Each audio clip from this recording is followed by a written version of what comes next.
Assalamualaikum warahmatullahi wabarakatuh. Nama saya Siti Ulfa Husnia dengan nomor induk mahasiswa 8603056685. Saya dari UT UPBBJ Bandar Lampung, Pokjar UT Salut Arafah Pasir Sakti, Lampung Timur. Saya akan melaksanakan praktikum IPA di SD dengan kode SPGK 4107. Modul 3 Mekanika. Kegiatan praktikum 1 Gaya. Saya di sini akan melakukan praktik gaya, yaitu gaya listrik statis, gaya magnet, gaya gesek, gaya pegas, dan gaya berat. Untuk gaya yang pertama yaitu gaya listrik statis. Gaya listrik statis adalah gaya tarik-menarik atau tolak-menolak yang terjadi antara benda yang bermuatan listrik. Ketika sisir digosokkan ke rambut, elektron berpindah dari satu benda ke benda lain, sehingga keduanya menjadi berbeda muatan. Akibatnya, sisir dapat menarik benda-benda ringan seperti potongan kertas kecil.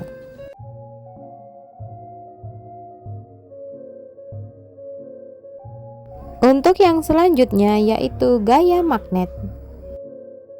Gaya magnet adalah gaya yang dihasilkan oleh magnet untuk menarik atau menolak benda lain.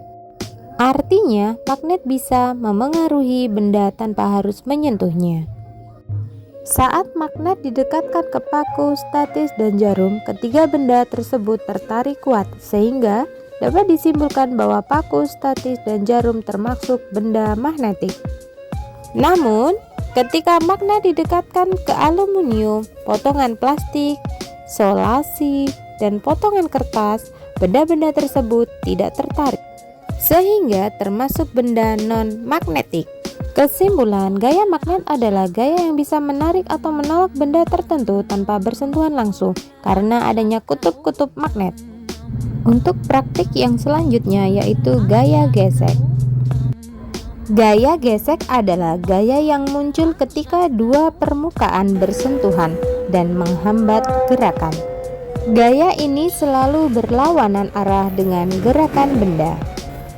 Contohnya di sini, meja yang didorong di lantai akan tertahan karena gesekan antara kaki meja dengan lantai.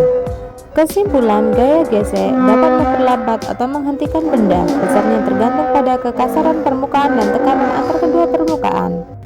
Untuk praktik yang selanjutnya yaitu gaya pegas. Gaya pegas adalah gaya pada benda elastis yang muncul saat ditarik atau ditekan dan berusaha mengembalikan benda ke bentuk semula.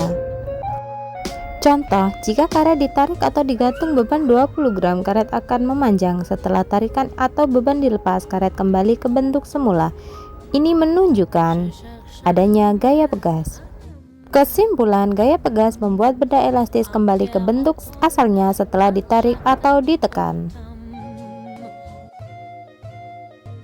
Praktikum selanjutnya yaitu gaya berat.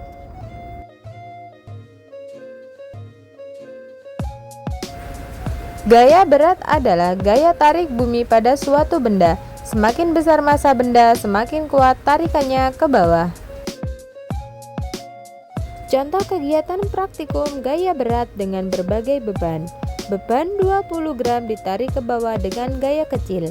Beban 50 gram tarikannya lebih besar. Beban 100 gram lebih kuat lagi. Beban 200 gram punya gaya berat paling besar. Kesimpulan, semakin besar massa benda, semakin besar gaya berat yang dialaminya.